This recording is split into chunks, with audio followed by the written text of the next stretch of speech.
Shalom, shalom.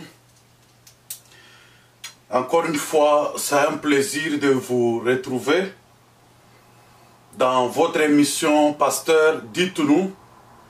C'est une émission qui a pour mission de vous édifier, de vous apporter un plus et de pouvoir renforcer vos capacités en tant que leader, en tant qu'enfant de Dieu qui a une responsabilité.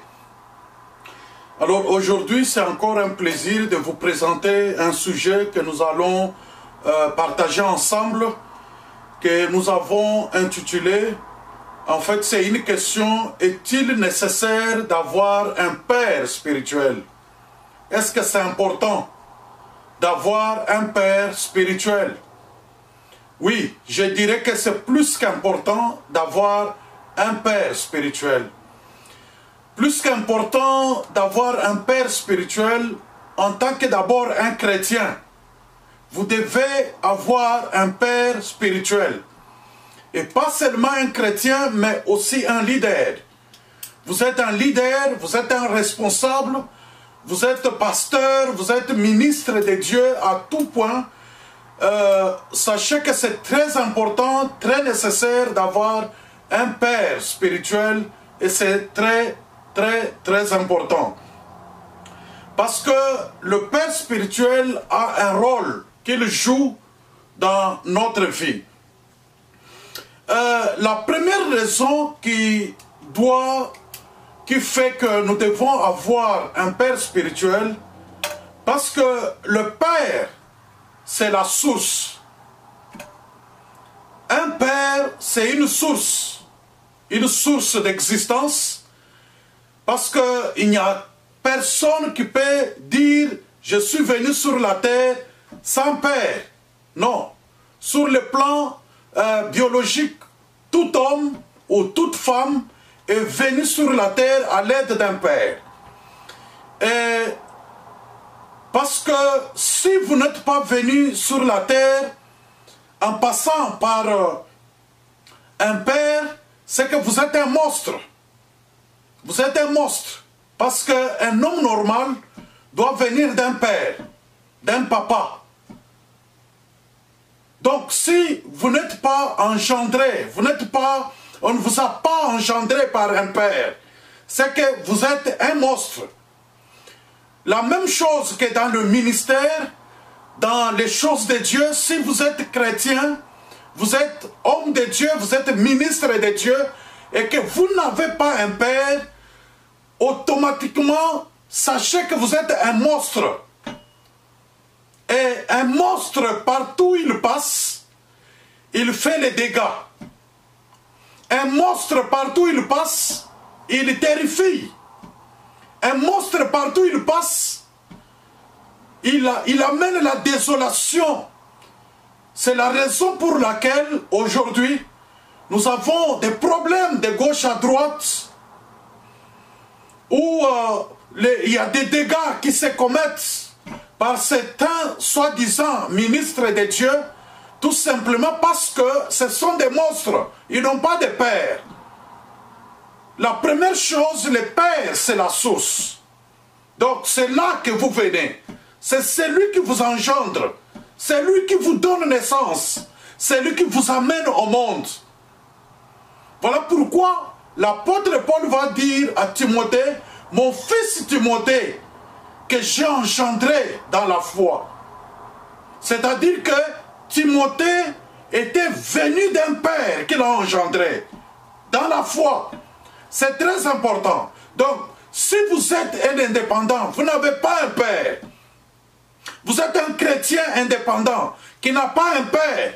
C'est que vous êtes un monstre. Et sachez que si vous êtes un monstre, vous allez commettre vraiment les dégâts parce qu'un homme normal doit venir d'un père. Et c'est très important d'avoir un père spirituel, de se faire un père spirituel ou de se faire adopter si vous ne l'avez pas. Et c'est très nécessaire parce que dans des endroits sérieux, quand vous allez arriver, on va vous poser la question qui vous êtes.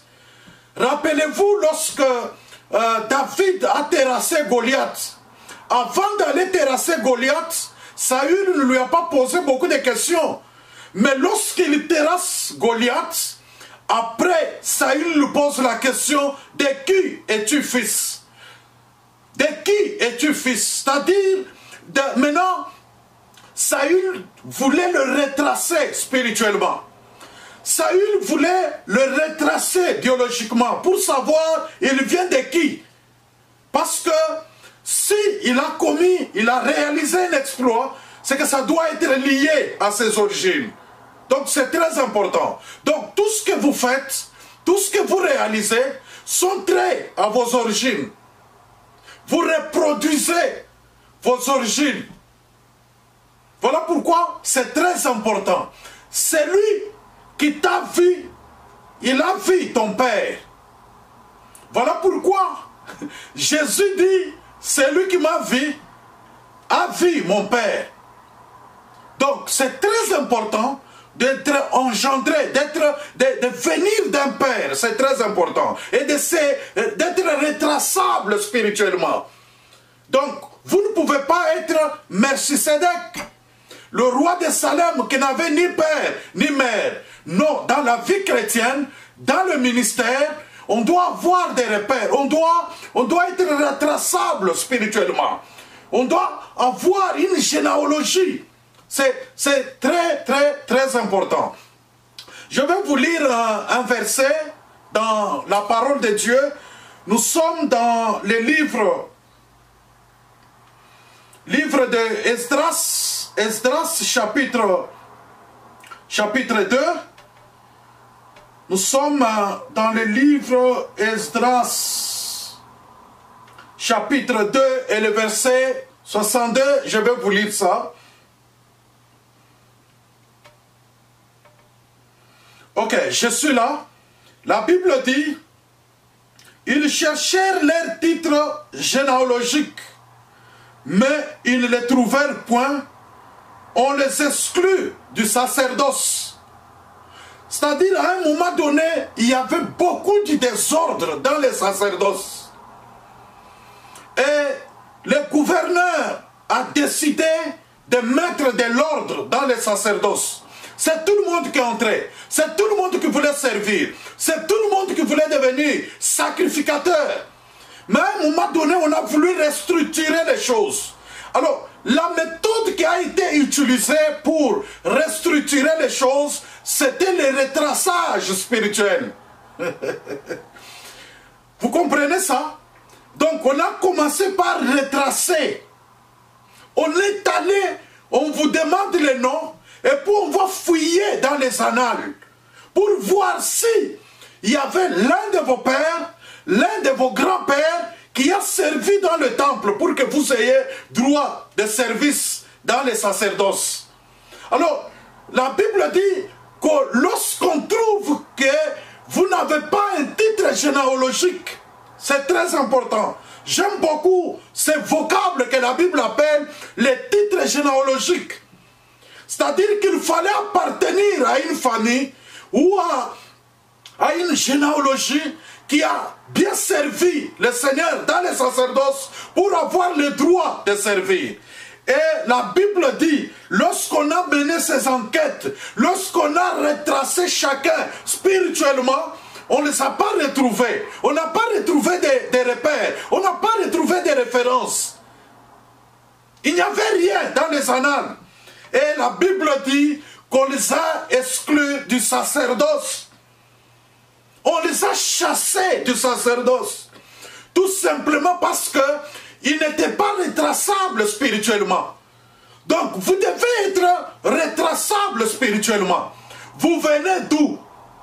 De quel père appartenez-vous? Vous êtes fils de qui? C'est un titre généalogique. Très important. Donc si vous êtes serviteur de Dieu, vous êtes ministre de Dieu, vous êtes déjà en fonction, mais est-ce qu'on peut vous retracer spirituellement et identifier vos origines? C'est très important parce que lorsque vous n'avez pas un père, c'est-à-dire que vous êtes un monstre. et vous allez improviser. Vous allez bricoler. Vous allez mettre un nouveau système en place. Voilà pourquoi c'est très important d'avoir un père spirituel. Si vous êtes un chrétien, on peut vous retracer à partir de votre père. Si vous êtes un homme de Dieu, un ministre de Dieu, il ne faut pas opérer sans avoir un père. Le père va permettre aux gens de pouvoir vous retracer sur le plan spirituel et c'est très important. Voilà pourquoi aujourd'hui, nous constatons qu'il y a beaucoup de bricolage. Il y a beaucoup de mise en scène. Il y a beaucoup d'improvisation. Tout simplement parce que vous n'êtes pas retraçable spirituellement. Parce que vous n'allez donner que ce que vous avez. Donc, voilà pourquoi je viens vous lancer cette exhortation, chers serviteurs de Dieu, de vous faire retracer spirituellement.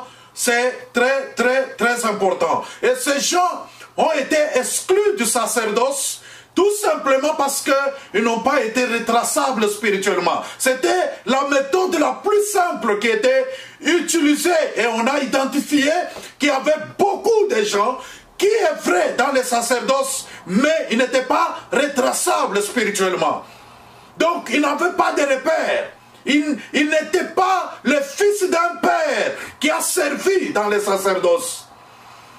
Et le père dont je parle ici, c'est le père spirituel. Je ne parle pas d'un père biologique. Oui, ça peut arriver que votre père soit pasteur. Ce n'est pas un problème, mais je parle d'un père spirituel. De quel père spirituel appartenez-vous?